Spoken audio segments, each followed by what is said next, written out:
نحمده ونستعينه ونستغفره ونؤمن به ونتوكل عليه ونعوذ بالله من شرور أنفسنا ومن سيئات أعمالنا.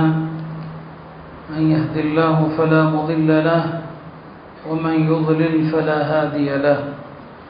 أشهد أن لا إله إلا الله وحده لا شريك له، وأشهد أن سيدنا ونبينا ومولانا محمدا عبده ورسوله أرسله ربه بالحق بشيرا ونذيرا وداعيا إلى الله بإذنه وسراجا منيرا.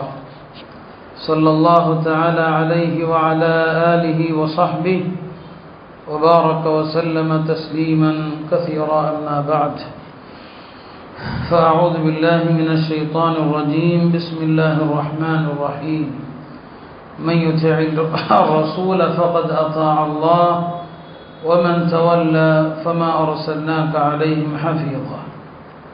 وقال النبي صلى الله عليه وسلم: يقول الله تبارك وتعالى: أنا عند ظن عبدي بي فأنا معه إذا ذكرني إلى آخر الحديث.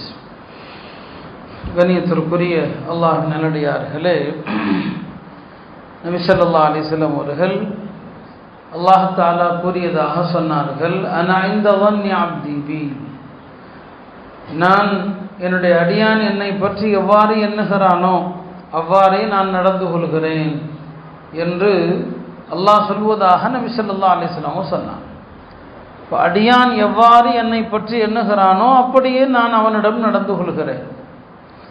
நபி ஸல்லல்லாஹு அலைஹி வஸல்லம் அவர்கள் இன்னொரு ஹதீஸில் அவர்கள் மரணிப்பதற்கு ஒரு 3 நாட்களுக்கு முன்னால் சொன்னாங்க: லா யமூதன்ன அஹதுக்கும் இல்லா வஹுவ யுஹ்ஸினு ظن பில்லாஹ், உங்களில் யாரும் மரணிக்கும் தருவாயில் அல்லாஹ்வை பற்றி நல்லெண்ணம் கொண்டவராகவே தவிர மரணிக்க வேண்டாம். இது நபி ஸல்லல்லாஹு அலைஹி வஸல்லம் மௌத்தாகிறதுக்கு ஒரு 3 நாட்களுக்கு முன்னால் சொல்கிறாங்க. இப்போ இந்த ஹதீஸுகள் அல்லாஹ்வை குறித்த நம்முடைய எண்ணம் எப்படியோ அப்படித்தான் எல்லாமே நடக்கும். நாம் நம்முடைய எதிர்காலம் மகிழ்ச்சியாக இருக்கும் என்றால் அல்லாஹ் அப்படி ஆக்குகிறான், இந்த ஹதீஸினுடைய கருத்துப்படி. ஆனால் என்ன நிபந்தனை, அது அடுத்து நான் சொல்வேன். அப்போ நீங்கள் எல்லா விஷயங்களிலும் எனக்கு என்னென்ன நோய்கள் வராது என்று அல்லாஹ்வுடைய விஷயத்தில் ஆதரவு வைக்கணும். ஒரு அடியானுடைய செயல் அதுதான். துஆ செய்தால் அல்லாஹ் ஏற்றுக்கொள்வான் என்று நம்பணும். இப்படி அல்லாஹ்வை குறித்து நீங்கள் எவ்வாறு எண்ணுகிறீர்களோ அப்படி நடக்கும். நபி ஸல்லல்லாஹு அலைஹி வஸல்லம் அவர்களும் அவ்வாறு தான் கற்றுத்தந்தாங்க. ஒரு நோயாளியை பார்க்க போனால் அவருக்கு அல்லாஹ்வுடைய நாட்டப்படி உங்களுக்கு குணமாகும், லா பஸ தஹூர் இன்ஷா அல்லாஹ் என்று சொல்லுங்கள் அப்படின்னாங்க. இப்போ அந்த நோய் அவருக்கு குணமடையாமல் கூட போகலாம். ஆனால் நாம அவருக்கு நல்லெண்ணத்தை ஊட்டும் விதமாக, அவருக்கு ஒரு ஆதரவை ஏற்படுத்தும் விதமாக இந்த நோயிலிருந்து நீங்கள் குணமடைவீர்கள் என்று சொல்லணும். நபி ஸல்லல்லாஹு அலைஹி வஸல்லம் ஒரு கிராமவாசியை சந்திக்க போனாங்க. கடுமையான காய்ச்சல், கொதிக்கிற காய்ச்சல் இருக்கிறாரு. இப்போ அவருக்கு வளமையாக எல்லோருக்கும் செய்கிற அதே துவா செஞ்சாங்க: லா பஸ தஹூர், அல்லாஹ் நாடினால் குணமாகி விடுவீர். ஆனால் கிராமவாசிகளுக்கு அல்லாஹ் ரசூலோடு எப்படி நடக்க வேண்டும் என்கிற ஒரு ஒழுக்கமோ ஒரு அதபோ அவர்களுக்கு தெரியாது. அது அல்லாஹ்வே குர்ஆன்ல சொல்றான். அவர் சொன்னார்: இந்த கிழவனுக்கு இந்த கொதிக்கிற காய்ச்சலில் இருந்து குணமாகுமா? இல்லை, இது என்னை கபரிலே கொண்டு தள்ளாமல் விடாதுன்னு சொன்னார். நபி ஸல்லல்லாஹு அலைஹி வஸல்லம் சொன்னாங்க: அப்படியானால் நீ எப்படி எண்ணுகிறாயோ அப்படியே நடக்கட்டும். அவர் அன்று மறுநாளோ மாலையிலே மரணித்து விட்டார். அப்போ அல்லாஹ்வை பற்றி நாம் எப்படி எண்ணுகிறோமோ அப்படித்தான் நடக்கும் என்று இந்த ஹதீஸுகள் எல்லாம் நமக்கு சொல்லுகிறது. உண்மையிலுமே அப்படி நாம் எல்லா விஷயங்களிலும் அப்படி நடக்கிறதா? நமக்கு எல்லாமே என்ன நினைக்கிறோம், நல்லது தான் நினைக்கிறோம். ஆனால் அப்படி நடக்குதா? இல்லையே. மாற்றமாக எத்தனையோ விஷயங்கள் உலகத்தில் நடக்கிறது. அப்படின்னா நாம் இந்த ஹதீஸை முழுமையாக பார்க்கும்போது தான் நபி ஸல்லல்லாஹு அலைஹி வஸல்லம் நமக்கு அதற்கான விளக்கத்தையும் தர்றாங்க. அல்லாஹ் சொல்கிறான், அந்த ஹதீஸ் முழுமையாகவே வருகிறது. என் அடியான் என்னை பற்றி எப்படி நினைக்கிறானோ அப்படி நான் நடக்கிறேன். பின்னால் சில வாசகங்கள் வருது. இது நீங்களும் அல்லாஹ்வோடு எப்படி நடக்கிறீர்கள், உங்களுக்கும் அல்லாஹ்வுக்குமான உறவு என்ன, நீங்கள் மார்க்கத்தை எந்த அளவுக்கு நேசிக்கிறீங்க, நபி ஸல்லல்லாஹு அலைஹி வஸல்லம் அவர்களை எந்த அளவுக்கு நீங்கள் நேசிக்கிறீர்கள், உங்களுடைய மார்க்க பற்றும் எப்படி இருக்கிறதோ அதை பொறுத்து தான் உங்களுக்கு நடப்பதெல்லாம் அல்லாஹ் விஷயத்தில் நல்லதை நினைத்தால் நல்லதே நடக்கும் என்பதுதான் இந்த ஹதீஸுடைய கருத்து. ஏன்னா அந்த ஹதீஸ் முழுமையாக எப்படி வருகிறது? அல்லாஹ் சொல்றான், என்னுடைய அடியான் என்னை பற்றி நினைப்பது போல நான் நடக்கிறேன். பிறகு அடுத்த வார்த்தை வருது, வானம அஹு இதா தக்கரானி, என் அடியான் என்னை நினைக்கும் போதெல்லாம் நான் அவனோடு இருக்கிறேன். அவன் என்னை தனிமையிலே நினைத்தால் நானும் அவனை என் மனதுக்குள் நினைக்கிறேன். அவன் ஒரு கூட்டத்தில் வைத்து என்னை நினைத்தால் அவர்களை விட சிறந்த கூட்டமான வானவர்களுக்கு மத்தியில் அவனை நான் நினைத்து பார்க்கிறேன். ஒரு அடியான் என்னை ஒரு ஜான் நெருங்கி வந்தால் ஒரு முழம் நெருங்கி வருகிறேன். ஒரு முழம் அவன் என்னை நெருங்கி வந்தால் 2 கைகளுடைய அளவுக்கு நான் அவனை நெருங்குகிறேன். அவன் நடந்து வந்தால் நான் ஓடி வருகிறேன். இப்படித்தான் அந்த ஹதீஸ் முழுமையாக வருகிறது. இந்த முழு ஹதீஸ் நமக்கு கற்றுத்தருவது என்ன? அல்லாவை பற்றி நீங்கள் எப்படி நினைக்கிறீர்களோ அப்படி அல்லாஹ் உங்களிடம் நடக்க வேண்டுமானால் நீங்கள் உள்ளத்தால் அல்லாஹ்வை எப்போதும் எண்ணக்கூடிய மக்களாக, அல்லாஹ்வுடன் உங்களுக்கு தொடர்பு சிறந்ததாக இருக்குமானால் அப்போ எல்லா நிலைகளிலும் நாம் எண்ணுவது போல அல்லாஹ் நடக்கிறான். நோய்வாய்ப்பட்டால் அல்லாஹ் எனக்கு ஷிஃபாவை தருவான் என்று நினைத்தால் உங்களுக்கு ஷிஃபா கிடைக்கும். ஒரு கடனில் கஷ்டப்படுறீங்க, அல்லாஹ் என் கடன்களை நிறைவேற்றுவதற்கு வழியை தருவான் அப்படின்னு நினைச்சிங்கன்னா அந்த கடன்கள் நீங்கும். ஆனால் இதெல்லாம் நீங்கள் அல்லாஹ்வுடனான உங்களுடைய உறவு எப்படியோ அப்படித்தான். இன்றைக்கு நம்முடைய வாழ்க்கை, முஸ்லீம்களுடைய வாழ்க்கை அப்படி இல்லை. நம்முடைய விருப்பங்கள், நம்முடைய வாழ்க்கை என்பது முற்றிலுமாக இன்றைக்கு மாறி போய் கிடக்கிற ஒரு வாழ்க்கையில் நாம் இருக்கிறோம். இந்த நிலையில் நாம் நினைத்ததெல்லாம் அல்லாஹ் எப்படி நம்ம நல்லதையே நடத்துவான்னு நினைக்கிறோம். ஆனால் அவ்வாறு நடக்கிறது இல்லை. அதுக்கு காரணம் என்ன? நாம் மார்க்கத்தோடு இல்லை, நம்முடைய தொடர்பு என்னங்க சரியில்லை. சஹாபா பெருமக்கள் எல்லா போர்களிலும் வெற்றி கொண்டாங்கன்னு சொன்னால் எதை வைத்து வெற்றி கொண்டாங்க? எண்ணிக்கை அவர்கள்ட்ட என்ன அதிகமாக இருந்ததா? கிடையாது. நிறைய ஆயுதங்கள் இருந்ததா? கிடையாது. மாறாக என்ன? இந்த மார்க்கத்தினுடைய உண்மையான பிரியம்தான். அவங்க அல்லாஹ்வை நேசித்தாங்க, அல்லாஹ்வுடைய தூதர் அவர்கள் நேசித்தாங்க. அதனால் அவர்கள் இந்த போரில் வெற்றி கிடைக்கும் என்று நினைத்தால் அல்லாஹ்வும் அவங்களுக்கு வெற்றி கொடுத்தான். அவங்களுடைய வாழ்க்கையில் அல்லாஹ்வை பற்றி என்ன நினைத்தார்களோ அந்த எண்ணமெல்லாம் அவர்களுக்கு கைகூடியது. எங்கேயும் அல்லாஹ் அவர்களை கைவிட்டது கிடையாது. அப்படியானால் நம்முடைய வாழ்க்கை அப்படி இருந்துச்சுன்னு சொன்னால் இந்த ஹதீஸில் சொல்லப்பட்டதெல்லாம் நிச்சயமாக அப்படி தான் நடக்கும். சஹாபாக்கள் அல்லாஹ்வை எல்லா இடங்களிலும் அவங்க அல்லாஹ்வுடைய திக்ரில் இருந்தாங்க. அல்லாஹ்வை மறந்தது கிடையாது. எந்த இடத்திலையும் அல்லாஹ்வுடைய திக்ர் மறந்ததில்லை. பெருமானார் ஸல்லல்லாஹு அலைஹி வஸல்லம் மஹப்பத்து எல்லா இடங்களிலும் அதற்குத்தான் அவர்கள் முக்கியத்துவம் கொடுப்பாங்க. நபி ஸல்லல்லாஹு அலைஹி வஸல்லம் அவங்கள எல்லா இடங்களிலும் தேடுவாங்க. ஹஜ்ரத் அபூ ஹுரைரா ரலியல்லாஹு அன்ஹு அவர்கள் சொல்கிறாங்க, ஒரு நாள் நபி ஸல்லல்லாஹு அலைஹி வஸல்லம் அவங்க எங்களிடையே அமர்ந்திருந்தாங்க. திடீரென்று எழுந்து போனாங்க. எழுந்து போனவர்கள் நீண்ட நேரமாகியும் திரும்பி வரவே இல்லை.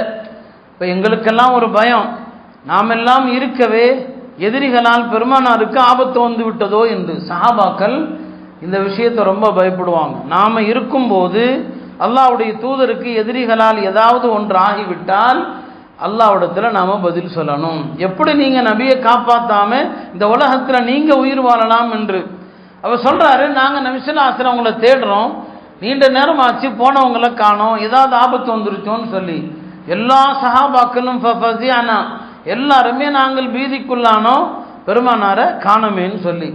அபூ ஹுரைரா சொல்கிறாங்க, முதல்ல அவங்கள தேடி கண்டுபிடிக்கிற ஆளாக நாம தான் இருக்கணும். இது அவங்களுடைய போட்டி மனப்பான்மை. எல்லாருமே தேடுவாங்க, நாம் போய் முதல்ல அவங்க இருக்கிற இடத்த பார்த்துடணும். சொல்கிறாரு, மதீனாவுடைய ஒரு தோட்டம், பனு நஜ்ஜார் கூட்டத்திற்குரிய ஒரு தோட்டம்.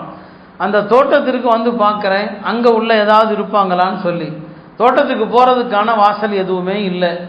ஒரே ஒரு சின்ன துவாரத்தின் வழியாக கொஞ்சம் சின்ன ஓடை, தண்ணீருடைய ஓடை ஒன்று வந்துகிட்டு இருக்குது. அதுக்குள்ளே ஒரு மனுஷன் உள்ளே நுழைய முடியாது. அபூ ஹுரைராவுடைய ஆவல், இதுக்குள்ளே நபி இருக்கிறாங்களான்னு பார்க்கணும். சொல்கிறாரு, ஒரு குள்ள நதி உடலை எப்படி குறுக்குமோ அந்த மாதிரி என்னுடைய உடலை நான் குறுக்கி கொண்டு அந்த சின்ன துவாரத்தின் வழியாக உள்ள நான் போயிட்டேன். போனால் நபிஸலாக இருக்கிறான், உள்ள நபிஸலாக இருக்கிறான். பாருங்க, அவங்களுடைய சிந்தனை எப்போதுமே பெருமானார் ஸல்லல்லாஹு அலைஹி வஸல்லம் அவர்களுக்கு ஏதாவது ஒரு ஆபத்தா, பயம். அதுக்கப்புறம் ஒரு நீண்ட சம்பவம் இருக்குது. நபி ஸல்லல்லாஹு அலைஹி வஸல்லம் என்ன அபூ ஹுரைரான்னு கேட்பாங்க. யார சொல்லலாம், நீங்கள் எங்களோட இருந்தீங்க, திடீர்னு மறைஞ்சிட்டீங்க, நீண்ட நேரம் ஆகியும் திரும்பல, உங்கள் தோழர்கள் எல்லாம் பயத்தில் அச்சத்தில் இருந்தாங்க, நான் தேடி வந்தேன், இதுக்குள்ளே உள்ளே வந்துட்டேன்னு சொன்னான். அப்போ நபி ஸல்லல்லாஹு அலைஹி வஸல்லம் அவங்க தன்னுடைய 2 செருப்பை கையில் கொடுத்து, அபூ ஹுரைரா இந்த செருப்போடு வெளியில் போ, தோட்டத்துக்கு வெளியில் முதல்ல யாரை பார்க்குறியோ அவற்றை சொல்லு, யார் தூய உள்ளத்தோடு கலிமா சொல்வாரோ அவருக்கு சொர்க்கத்தை கொண்டு சுப செய்தி என்று சொல்வீராக அப்படின்னு தன்னுடைய செருப்பை கொடுத்து அனுப்பிவிட்டாங்க. அபூ ஹுரைரா செருப்போடு வெளியே வர்றாரு. தோட்டத்துக்கு வெளியில் முதல்ல சந்திக்கிற ஆள் உமர் தான் சந்திக்கிறான். என்ன அபூ ஹுரைரா என்னன்னு கேட்குறான், செருப்பு என்ன கையிலன்னு சொல்லி. இந்த உள்ளே வந்த நபி ஸல்லல்லாஹு அந்த செருப்பை கொடுத்தாங்க. தூய உள்ளத்தோடு யாரெல்லாம் கலிமா சொன்னாங்களோ அவர்களுக்கெல்லாம் சொர்க்கம் உண்டு என்று சுப செய்தி சொல்ல சொன்னாங்க அப்படின்னு சொன்னதும் உமர் ரலியல்லாஹு அவரை அடிச்சு போடுறான். அவர் முகங்கு கீழே விழுந்துடுறார். சரியான வலி. எழுந்து கஷ்டப்பட்டு அழுதுகிட்டே நபி ஸல்லல்லாஹு அலைஹி வஸல்லம் அவங்கள்ட்ட போகிறாங்க. பின்னாலேயே உமர் ரலியல்லாஹு அவர்களும் வர்றாங்க. கேட்குறாங்க என்ன ஆச்சுன்னு சொல்லி. நீங்கள் சொன்னதை சொன்னேன், உமரை அடிச்சு போட்டாங்கன்னு சொல்லி. அப்போ உமர் ரலியல்லாஹு கேட்குறாங்க, யாரை சொல்லதான் நீங்கள் அப்படி சொன்னீங்களான்னு சொல்லி. ஆமாம் நான் சொன்னேன். இப்படி நீங்கள் சொன்னீங்கன்னா தூய உள்ளத்தோடு லா இலாஹா இல்லல்லாஹ் சொன்னால் சொர்க்கம் உண்டுன்னு சொன்னால் பெரும்பாலான மக்கள் அதன் மீதே நம்பிக்கையை வைத்து யாருமே அமல் செய்ய மாட்டான், இப்படிலாம் நீங்கள் சொன்னீங்கன்னான்னு சொல்லி. அதனால் மக்கள்கிட்ட இப்படிலாம் சொல்லாதீங்க, மக்கள் அமல் செய்யட்டும்னு சொல்லி பெருமானாரும் சொன்னாங்க, விடு அபூ ஹுரைரா யார்ட்டையும் சொல்ல வேண்டாம், மக்கள் அமல் செய்யட்டும் என்று. இப்போ என்ன ரசூல் ஸல்லல்லாஹு அலைஹி வஸல்லம் அவங்க கொஞ்ச நேரம் சபையில் இல்லை, சஹாபா பெருமக்கள் எவ்வளவு தேடுறாங்க, அவங்கள பயம் அவங்களுக்கு ஏதாவது ஆகிவிடுமோ. இப்படி ஒவ்வொரு இடத்திலும் நபி ஸல்லல்லாஹு அலைஹி வஸல்லம் அவர்களை அவங்க உள்ளத்தால் நேசிப்பாங்க. அவர்களை பார்க்கறது அவங்களுக்கு அவ்வளோ பெரிய மகிழ்ச்சி. இது அவர்களுக்கு எல்லா இடங்களிலும் அல்லாஹ்வுடைய உதவியை பெற்றுக் கொடுத்தது. நம்ம எல்லாம் ஹுபைபுடைய சம்பவம் தெரியும். ஹுபைப் ரலியல்லாஹு அன்ஹு அவர்கள் மக்கால கட்டப்பட்டிருக்கிறாங்க, எதிரிகள் அவங்கள கட்டி வச்சிருக்கிறாங்க இல்லையா. எதிரிகள் சொல்கிறாங்க, இந்த இடத்துல உங்களுடைய இடத்துல முஹம்மது ஸல்லல்லாஹு அலைஹி வஸல்லம் இருக்கிறத விரும்புவீங்களான்னு சொல்லி. அவர் சொன்னார், இல்லை இல்லை, இந்த இடத்துல நபி ஸல்லல்லாஹு அலைஹி வஸல்லம் அவங்களுடைய ஒரு காலில் அவங்களுடைய பாதத்தில் ஒரு முள் குத்துவதை கூட நான் விரும்ப மாட்டேன்னு சொன்னான். இந்த பிரியந்தான் அவருக்கு அல்லாஹ்வுடைய உதவி. என்னங்க, கட்டி வச்சிருக்கிறாங்க, சோறு போடாமல் தண்ணி கொடுக்காமல் வச்சிருக்கிறாங்க. ஆனால் பார்த்தா ஹுபைப் ரலியல்லாஹு அன்ஹு அவர்கள் மக்காவுக்கு பக்கத்திலேயே விளையாத பழங்கள், அந்த பழங்களை அவர் சாப்பிட்டு இருக்கிறார். பூரா உடம்பெல்லாம் கட்டு தான், எல்லா இடங்களிலும் கட்டு போட்டிருக்கிறாங்க, கட்டி வச்சிருக்கிறாங்க. ஆனால் அவர் பழத்தை சாப்பிட்டுட்டு இருக்கிறார். அல்லாஹ்வுடைய உதவி. அவரை கொன்னுட்டாங்க, அவருடைய உடலை சிதைக்கணும் அப்படின்னு எதிரிகள் நினைச்சாங்க. தலையை தனியாக காலை தனியாக வெட்டணும்னு நினைச்சாங்க. ஆனால் அவருடைய உடம்பை அல்லாஹ் இந்த பூமிக்குள் என்ன செஞ்சுட்டான், பூமி ஒழுங்கிடுச்சு. அப்போ இது சஹாபா பெருமக்கள் கொண்டு இருந்த இந்த அன்பு. அதனால அவர்கள் வாழ்க்கையில் அவங்க எப்படி விரும்புகிறாங்களோ, போரில் ஷஹீதாகணும்னு போனால் போரில் ஷஹீத் ஆகிடுவாங்க. போரில் இருந்து நான் திரும்பி வரணும், மறுபடியும் நான் போருக்கு செல்லணும் அப்படின்னு நினச்சா அல்லாஹ் அப்படியே நடப்பான். எல்லா இடங்களிலும் அவர்களுடைய எண்ணங்கள் எப்படியோ அவருடைய வாழ்க்கை அப்படி நடந்ததுன்னு சொன்னால் அவர்கள் அல்லாஹ் ரசூலின் மீது வைத்திருந்த பிரியம்தான். சஹாபாக்கள் நபி ஸல்லல்லாஹு அலைஹி வஸல்லம் உடைய முகத்தை பார்த்து கொண்டே இருப்பாங்க. பெருமானாருடைய முகத்தை பார்த்து தெரிஞ்சுக்குவாங்க, அவங்களுக்கு பசிக்குதா இல்லையான்னு தெரிவாங்க. அப்படிதான் ஹந்தக் போரில் நபி ஸல்லல்லாஹு அலைஹி வஸல்லம் முகத்தை ஜாபிர் ரலியல்லாஹு அன்ஹு பார்க்குறாங்க, முகத்தில் பசியினுடைய கலக்கம் தெரியுது. இப்போ மனைவிட்ட ஓடோடி போகிறாங்க, அல்லாஹ்வுடைய தூதர் பசியோடு இருக்கிறாங்க, ஏதாவது தயார் பண்ணுங்கன்னு சொல்லி. இப்படி சஹாபா பெருமக்கள் நபி ஸல்லல்லாஹு அலைஹி வஸல்லம் அவங்க இல்லைன்னு சொன்னால் தேடி போவாங்க, பசியோடு இருந்தால் உடனே போய் உணவு ரெடி செய்வாங்க. இப்படி அவங்களுடைய விஷயத்தில் அவ்வளவு தூரம் அவர்கள் பிரிய வச்சிருந்தாங்க. நான் ஹிஜ்ரத்துடைய பயான்லே சொல்லியிருப்பேன். பெருமானார் ஸல்லல்லாஹு அலைஹி வஸல்லம் அவர்கள் அபூ அய்யூப் அல் அன்சாரியுடைய வீட்டுக்கு வந்து தங்கினாங்க. அவங்களுடைய வீட்டில் மாடியில் ஒரு அறை, கீழே ஒரு அறை.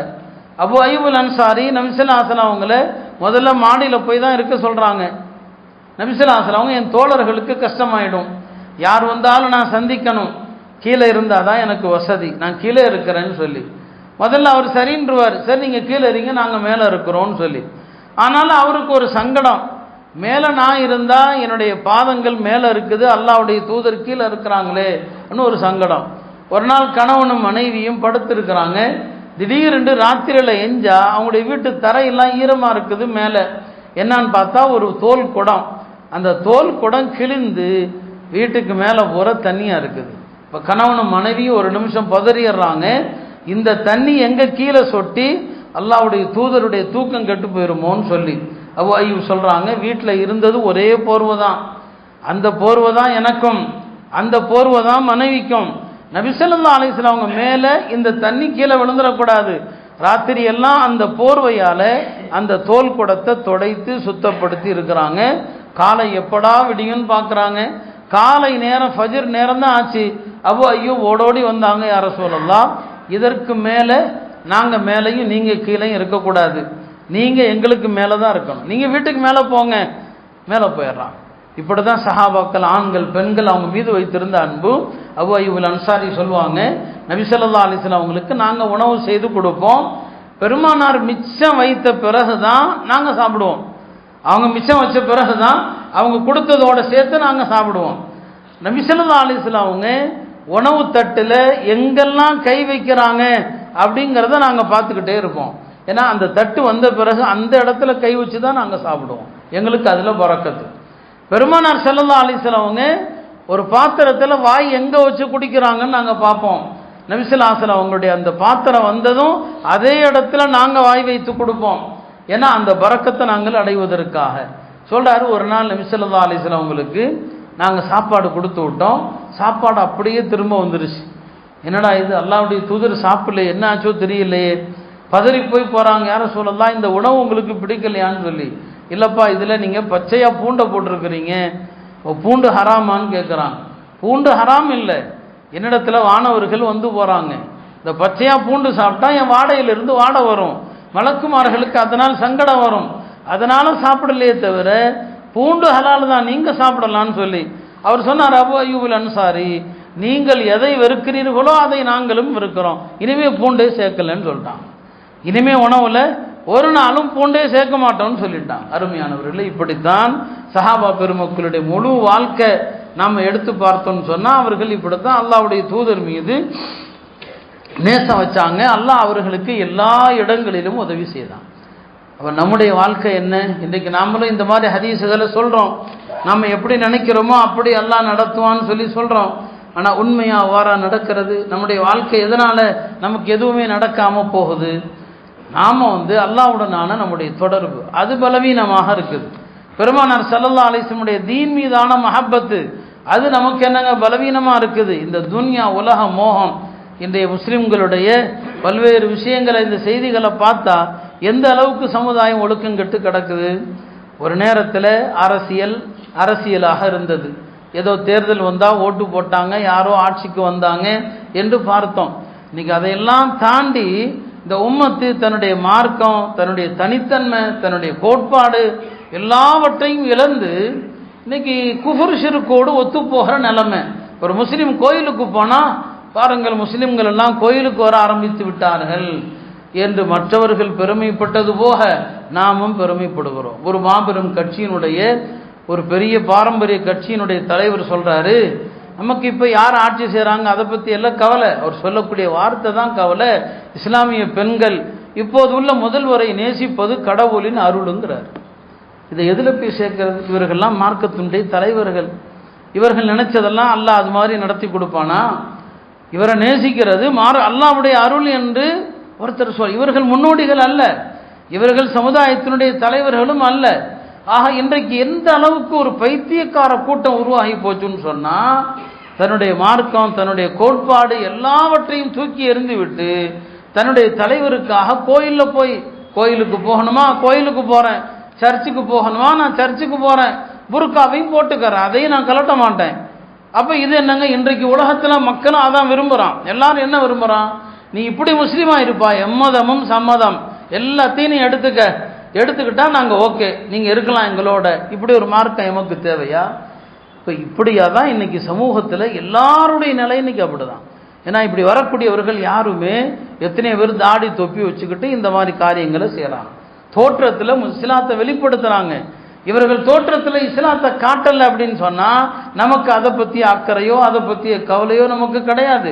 இந்த அற்ப துனியாவுக்காக இன்னைக்கு என்னென்ன செய்கிறாங்க பாருங்கள். இன்றைக்கு அது வெளிப்படையாக நடக்குது. மிக வெளிப்படையாக கோயிலுக்கு போகிறாரு ஒரு முஸ்லீம் அமைச்சர், கோயிலில் போய் எல்லாம் செய்கிறாரு, மற்றவங்க செய்யக்கூடிய அத்தனை செய்கிறாரு. ஒரு அற்ப துனியாவுக்காக கிடைச்சிருக்கிற ஒரு பதவி சுகம். நபி ஸல்லல்லாஹு அலைஹி வஸல்லம் எவ்வளோ அழகாக சொல்லுவாங்க. அல்லாஹ் இந்த துனியாவுக்கு உதாரணமாக என்ன சொல்கிறான்? மனுஷன் சாப்பிட்றான் இல்லையா, மசாலா போட்டு உப்பு போட்டு சாப்பிட்றானே அது கடைசியாக என்னவாக வருது, அதை பார்த்தா மனுஷன் தெரிஞ்சிருவான். இந்த ஹதீஸ் அப்படியே வருது. நம்ம மசாலா உப்பு போட்டு சாப்பிட்றோம் இல்லையா, சாப்பிட்டது கடைசியாக என்னவாக வருது, என்னவா வருதுன்னு மனுஷன் பார்த்தான்னு சொன்னால் துன்யா என்னன்னு புரிஞ்சுக்குவான். அதனால தான் நம்முடைய அறிஞர்கள் சொல்லுவாங்க, நீ சாப்பிட்ற தேன், நீ சாப்பிட்ற நெய், நீ சாப்பிட்ற ரொட்டி, இதெல்லாம் என்னவாக வருதுன்னு ஒரு நிமிஷம் பாரு. அதை பார்த்துட்டு ஆஹா இதைத்தான் நான் மற்றவங்களுக்கு கொடுக்காம கஞ்சத்தனம் பண்ணமான்னு கொஞ்சம் யோசிச்சுக்க.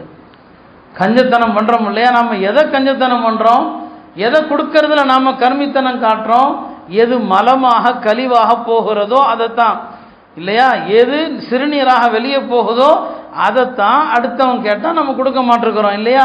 இன்னைக்கு சாப்பாட்டு தர்மம் இல்லை இல்லையா, உயர்ந்த தர்மங்கள் எதுவுமே கிடையாது. இந்த மலமாகவும் கழிவுகளாக போகக்கூடிய இந்த துன்யாவுக்கு தான் இவன் தீனம் விடுறான், கோயிலுக்கு போகிறான், சர்ச்சுக்கு போகிறான், எல்லாமே இந்த அற்ப துன்யாவுக்காக தான் இன்னைக்கு முஸ்லீம்கள் தீன எல்லாத்தையும் விட்டாச்சு. எந்த அடிப்படையும் இல்லை. இந்த உலகம் கிடைக்கணும்னா எதையும் செய்யக்கூடிய நிலைக்கு இந்த உம்மத்து இன்றைக்கு வந்து நிற்கிறான். அருமையானவர்களே, இப்படிப்பட்ட ஒரு சஹாபிக்கு எப்படி அல்லாஹ்வுடைய உதவி வரும்? ஒரு காலத்தில் எப்படி இருந்தாங்கன்னு சொன்னால், ஒரு முதலாளி 70,000 தீனாரோடு தன்னுடைய அடிமையோடு பயணம் செய்கிறார். 70,000 தீனாருன்னா, ஒரு தீனாருங்கிறது 4 கிராம் தங்கம். 70,000 தீனாரை நீங்கள் பண மதிப்பில் போட்டிங்கன்னா இன்னைக்கு அது எத்தனை கோடிகள் வரும்னு சொல்ல முடியாது. 70,000 தீனாரோடு அவர் பயணத்தில் போகிறாரு, ஒரு குதிரையில் போயிட்டுருக்கிறாரு, ஒரு இடத்துல தங்குறாரு. திடீரென்று குதிரையை பார்க்குறாரு, குதிரை எங்கன்னு தெரியல. கூட வந்து அந்த வேலைக்காரத்தை கேட்குறாரு, எங்கேப்பா குதிரைன்னு சொல்லி. திருட்டு போயிடுச்சுன்னு சொல்லி. ஏன் திருடி அவன் யாருன்னு தெரியுமான்னு கேட்குறாரு. தெரியும்னு சொல்லி. ஏன் பிடிக்கல? இல்லை, நான் தொழுதுட்டு இருந்தேன், அவன் திருடுறான், எடுத்துகிட்டு போகிறத பார்த்தேன். இந்த தொழுகை மேலா இந்த குதிரை மேலா ஒன்று இருக்குது, சட்டம் ஒன்று இருக்குது. நாமளாக இருந்தால் சட்டத்தின்படி அவன் செய்வோம். நம்ம பொருளை யாராவது திருடினால் தொழுகை விடலாம் சட்டப்படி. ஆனால் முன்னவர்கள் அப்படி பார்க்க மாட்டாங்க. இந்த தொழுகை பேர்னா ஒரு சஹாபி தொழுதுட்டு இருக்கிறாரு, எதிரி ஒருத்தர் மலைக்கு அப்பால் இருந்து அம்புகளால் தாக்குறாரு, உடம்பெல்லாம் ரத்தம். அவர் தொழுகையை விடல. தொழுது முடித்த பிறகு தூங்கிட்டு இருந்த சஹாபி எழுப்புவார். அவர் பார்த்தா உடம்பெல்லாம் ரத்தம் ஆறு ஓடுது. ஏங்க என்ன எழுப்பலன்னு கேட்டார். நான் தொழுகையில் இருந்தேன், ஒரு சூறா ஓதிட்டு இருந்தேன், அதை விடுறதுக்கு எனக்கு மனசு இல்லைன்னு சொன்னார். இந்த அடிமையும் சொல்கிறாரு, நான் தொழுதுட்டு இருந்தேன், அவன் குதிரை எடுக்கிறான், இப்போ நான் தொழுகை விடவா அல்லது இந்த என்ன செய்கிறது எனக்கு புரியல, சரி நம்ம தொழுது முடிப்போம் என்று நான் முடித்தேன்னு சொன்னார். இப்போ அந்த எஜமானும் பாராட்டினார். ஒரு காலத்தினுடைய முஸ்லீம்கள் இந்த உலகமாக அல்லாஹ்வான் வரும்போது அல்லாஹ்வுடைய ஹக்கம் உருப்படுத்தினாங்க. தொழுகையா குதிரையான்னு வந்தால் தொழுகை தான் முக்கியம், பரவாயில்ல குதிரை போனால் கூட போயிட்டு போகுது. இப்படி ஒரு காலம், உடம்பெல்லாம் ரத்தமாக இருந்தாலும் தொழுகை இடையில விடலை. இப்படி அவர்களுடைய காலம் இருந்தது. இன்றைக்கு நாம் எப்படிப்பட்ட தொழுகிறோம் இல்லையா? நம்முடைய தொழுகையில் பேணுதல் இல்லை. பேணுதலான தொழுகையாளிகள் வெற்றியாளர்கள் என்று அல்லாஹ் சொல்லுவான். கத் அஃப்லஹல் முஃமினூன் அல்லதீன ஹும் ஃபீ ஸலாத்திஹிம் காஷிஊன். இன்னைக்கு நம்மள்கிட்டையும் தொழுகையில் உள்ளச்சம் இல்லை, யாரையும் உள்ளச்சத்தோடு தொலை விடுவதும் இல்லை. நம்மள்கிட்டையும் உள்ளச்சம் கிடையாது, யாரையும் தொலை விட மாட்டேன். என் ஃபோன் அடிக்கும், அது பரவாயில்லை, சினிமா மட்டும் வரலாம், நாவர நிவா பாட்டும் வரலாம், லப்பைக்கு அல்லாவும் லப்பைக்கும் வரலாம், கக்கூசுக்கு போனாலும் அதான் வரும். யோசிக்கணும், ரிங்டோன் வந்து லப்பைக்கு வைக்கிறீங்களே, அது கக்கூசுக்கு போனால் அடிக்குது, அது அல்லாவுக்கு மரியாதையாது. குரானுடைய வசனத்தை ரிங்டோனாக வைக்கிறீங்களே, அதே கக்கூசுக்கு போகிறீங்களே, அங்கே போய் இந்த ஆயத்து ஓதுது, இது குரானுக்கு நீங்கள் தருகிற மரியாதையா? இது தக்பீரை போய் நீங்கள் ரிங்டோனாக வைக்கிறீங்களே, அதோட கக்கூசுக்கு போகிறோமே. நபி ஸல்லல்லாஹு அலைஹி வஸல்லம் அவங்க கக்கூசு என்னங்க, இப்போ டாய்லெட்டுக்கு போகிற நேரத்தில் மோதிரத்தில் அவங்க வந்து என்ன எழுதி, முஹம்மது ரசூலு தான் எழுதியிருந்தான். அல்லாஹ்வுடைய திருநாமம் இருக்கிறதுனால அந்த மோதிரத்தை கலட்டி விட்டு தான் டாய்லெட்டுக்கு போவாங்க. உண்மை சட்டமும் அதுதான். உங்கள் மோதிரத்தில் ஏதாவது அல்லாஹ்வுடைய திருநாமம் நபி ஸல்லல்லாஹு அலைஹி வஸல்லம் பெயர் இருந்தால் அதை கலட்டிட்டு தான் நீங்கள் போகணும். இப்போ நீங்கள் இந்த செல்ஃபோனோட போகிறீங்களே, இதெல்லாம் என்ன? சரி, அது ஒரு பக்கம். தொழுகைக்கு வருகிற நேரத்தில் இந்த ஃபோனை ஆஃப் பண்ணுங்கிற எண்ணமே நமக்கு வர்றது கிடையாது. அப்போ எந்த இனங்க அல்லாஹ்வுடனான நம்முடைய உறவு எவ்வளோ மோசமாக இருக்குது. அல்லாஹ் அடியார்கள் மீது எவ்வளோ பாசம் வச்சிருக்கிறான். நான் ஆரம்பத்தில் சொன்ன ஹதீஸ் அதுதான். நீங்கள் அல்லாஹ்வின் பக்கம் ஒரு ஜான் வந்தால் அல்லாஹ் ஒரு மூலம் வருகிறான். முதல்ல நீங்கள் ஒரு ஸ்டெப்பை அல்லாஹ்வை நோக்கி எடுத்து வைக்கணும். அப்படி எடுத்து வச்சா அல்லாஹ்வுடைய புறத்திலிருந்து அதனுடைய ரியாக்ஷன் என்னன்னு பார்ப்பீங்க. நீங்கள் ஒரு ஜான் வந்தால் அல்லாஹ் ஒரு கையளவு நீட்டமாக வருகிறான். நடந்து வந்தா அல்லாஹ் ஓடி வர்றான். ஆனால் நாம் வரணுமே, முதல்ல வராமல் நாம் எதிர்பார்க்குறோம். நான் எப்படி அல்லாஹ்வை பற்றி நினைக்கிறேனோ அல்லாஹ் என்னிடம் அவ்வாறு நடப்பான் என்று. அதனால் அருமையானவர்களே, முதல்ல தொழுகை. அந்த தொழுகையில் குறைந்தபட்சம் இந்த ஃபோன்களை எத்தனை தடவை நானும் சொல்லிட்டேங்க, ஒவ்வொரு முறையும் சொல்கிறேன். ஆனால் தினசரி மக்ரிப்ல, இஷால, ஃபஜ்ரில் யாராவது ஒருத்தருடைய ரிங்டோன் அடிக்க தான் செய்கிறது. அந்த அளவுக்கு என்ன அலட்சியம் என்று எம்மால் புரியவே முடியல, கற்பனை செய்ய முடியல. அந்த அளவுக்கு நாம அல்லாஹ்வுடனான உறவு இந்த ஃபோனோடு தொழுகைக்கு வந்தால் என்ன நமக்கு பிரயோஜனம் இருக்கும்? இந்த ஃபோன் ஒரு அவசிய தேவைக்கு தான். இந்த ஃபோனில் கண்டதையும் பார்க்குறீங்க இல்லையா? கண்டதையும் நம்ம பார்க்குறோம் பாருங்க. தவறான பெண்ணை பார்க்கறது ஹராம் ஒரு பக்கம் இருக்கட்டும், தவறான பெண்கள்லாம் யாரு? இன்னைக்கு உலகத்தில் இருக்கிறாங்க இல்லையா, பல்வேறு துறைகள், நடிகைகள், எல்லாம் தவறான பெண்கள். இந்த பெண்களை பார்க்கறதே முசீபத்து தான். ஒரு காலத்தில் ஒரு வணக்கசாலி இருந்தார், ஜுரைஜ்னு சொல்லி. அவர் வணக்கத்திலே இருப்பார். ஒரு நாள் அவர் வணக்கத்தில் இருக்கும்போது அவங்க தாயார் வந்துட்டாங்க. தாயார் மகனேன்னு கூப்பிடுறாங்க. அவருக்கு போராட்டம். என்ன செய்யறது? வணக்கத்தை விடுறதா, அம்மாவை பேச்ச கேட்கறதா, அம்மாவை போய் பார்க்கறதான்னு சொல்லி குழம்புறார். அந்த அம்மா கூப்பிடுது. இவருக்கா ஒரே வணக்கத்தில் இடர்பாடு. என்னடா செய்யறது? இப்போ சட்டம் ஒன்று இருக்குது, தாய் தந்தையர் அழைத்தால் போறதா இல்லையாங்கிற ஒரு சட்டம் இருக்குது. இப்போ அவருக்கு முடியல, என்ன செய்யறது? அல்லாஹ்வுடைய வணக்கத்தை விட்டுட்டு எப்படி போறது? அவர் அல்லாஹ்வுடைய இன்பத்தில் அந்த வணக்கத்தில் இருக்கிறார். இப்போ அந்த அம்மா கோபத்தில் 3 தடவை கூப்பிட்டு மகன் வராததுனால அந்த அம்மா ஒரு சாபம் விட்டுட்டு போயிடுச்சு. ஆனால் கொஞ்சம் கவனமாக ஜாக்கிரதையாக சொல்லிடுச்சு. என்ன சாபம் விடுது? நீ மௌத்தாகிறதுக்கு முன்னால விபச்சாரிகளுடைய முகத்தில் முழிப்பாயின்னு சொல்லிடுச்சு. நல்ல வேலை விபச்சாரம் செய்வான்னு சொல்லலை, விபச்சாரிகளுடைய முகத்தை பார்த்துட்டு தான் நீ மௌத்தா போவேன்னு சொல்லிடுச்சு. அதுக்கப்புறம் அவர் மேலே ஒரு பழி விழும். ஒரு பழி உண்டு. என்னங்க விழும்? ஒரு பெண்மணி தன்னுடைய கர்ப்பத்திற்கு அவர் தான் காரணம்னு சொல்லி. ஆனால் உண்மையிலுமே அவர் காரணம் இல்லை. அந்த அம்மா சொன்னதன் பேரில் மக்கள் எல்லாம் நம்பி அவருடைய மடாலயத்தை இடித்து அவரை என்னங்க இழுத்துட்டு வருவாங்க. அப்போ அவர் சொல்லுவார், நான் இதில் சம்மந்தப்படலைன்னு சொல்லி. அப்போ எவ்வளோ சொல்லுவார். ஒரு கட்டத்தில் அந்த அம்மா அந்த பெண்மணி பெற்றெடுத்த குழந்தை, அந்த குழந்தை இடத்துல சொல்வார், நீ சொல்லு உன்னுடைய தகப்பன் யாருன்னு சொல்லி. அப்போ அந்த குழந்தை பேசும். உலகத்தில் பேசிய குழந்தைகள்ல அது ஒரு குழந்தை. என்னோட ஒரு ஆட்டடையன் தான் இந்த பெண்ணோடு தவறாக நடந்தானே தவிர இந்த வணக்கசாலி இல்லை அப்படின்னு சொல்லிட்டு. இதில் என்ன அப்படின்னு சொன்னால், அந்த அம்மா சபித்தது இல்லையா, ஒரு விபச்சாரி முகத்தில் முழிப்பாய், அது நடந்தது. அந்த அவர் வணக்க ஸ்தலத்திலே இருப்பார் எப்போதுமே. எந்நேரமும் இவ்வாறு செஞ்சிட்டு இருந்தவர் இந்த தாயினுடைய சாபத்தினால வெளியே ஒரு விபச்சாரியினுடைய முகத்தை பார்க்குற நிலைமை ஏற்பட்டது. இதில் நமக்கு படிப்பினை என்ன? ஒரு தவறான பெண்ணுடைய முகத்தை பார்க்குற மாதிரி ஒரு சூழ்நிலை வர்றது கூட தண்டனை தான். அப்போ இன்னைக்கு சினிமா பாட்டுகள், வரக்கூடிய தவறான படங்கள், இது எல்லாவற்றையும் நம்ம பார்க்குறோம். இப்படி நம்ம பார்த்துட்டு அல்லாஹ் நாம் எப்படி எண்ணுகிறோமோ அப்படி நடப்பான் என்று நினைப்பது எவ்வளோ பெரிய தவறானது. எனவே அருமையானவர்களே, நிச்சயமாக அல்லாஹ் கண்டிப்பாக அல்லாஹ்வுடைய நிலைப்பாடு ஒன்று தான். நீங்கள் அல்லாஹ்வை பற்றி எப்படி எண்ணுகிறீர்களோ அப்படி தான் நடக்கும். ஆனால் உங்களுடைய தொடர்பு என்ன? அல்லாஹ்வுடனான தொடர்பு இன்றைக்கு நம்மிடம் அது இல்லை. அல்லாஹ் எச்சரிக்கிறான் முஸ்லீம்களை, நீங்கள் இந்த தீனை புறக்கணித்தீங்கன்னு சொன்னால் அல்லாஹ் வேறொரு கூட்டத்தை கொண்டு வருவான், உங்களைப் போல் அவர்கள் இருக்க மாட்டான். இன்றைக்கி புதிதாக இஸ்லாத்துக்கு வரக்கூடிய எத்தனையோ நாடுகளில் இருந்து வரக்கூடியவர்கள் அவங்க பிடிமானமாக இருக்கிறாங்க, அல்லாஹ்வுடைய மார்க்கத்தில் உறுதியாக இருக்கிறாங்க, அல்லாஹ்வுடைய சட்டத்தை மதிக்கிறாங்க. நம்மை போல ஒரு நடிகை பாசம், ஒரு திரை உலகத்தில் உள்ளவன் மீது பாசம், அவனை போய் தலைவன் சொல்றது, அவர்களை தூக்கி வச்சு கொண்டாடுறது, இந்த மாதிரி அடிமைத்தனங்கள் எல்லாம் அவங்கள்ட்ட இல்லை.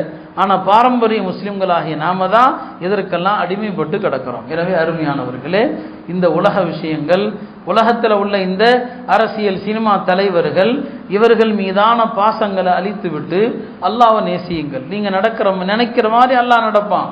அல்லாஹ்வுடைய தூதரை நேசியுங்கள், உங்களுடைய எண்ணங்கள் எல்லாம் என்னவோ அது அவ்வாறே நடக்கும். எல்லாம் அல்ல அல்லாஹ் சஹாபா பெருமக்கள் எப்படி அல்லாஹ்வையும் அவனுடைய தூதரையும் நேசித்தார்களோ அப்படிப்பட்ட நல்ல மோமின்களாக நம்மை ஆக்கி அல்வானாக. தவறான நேசங்களை விட்டு அல்லாஹ் நம்மை பாதுகாப்பானாக. குறிப்பாக நம் சமுதாயத்து பெண்கள், ஆண்கள் எல்லோரையும் பாதுகாத்து அருள் புரிவானாக. வாஹிரு தஅவானா அல்ஹம்துலில்லாஹி ரப்பில் ஆலமீன்.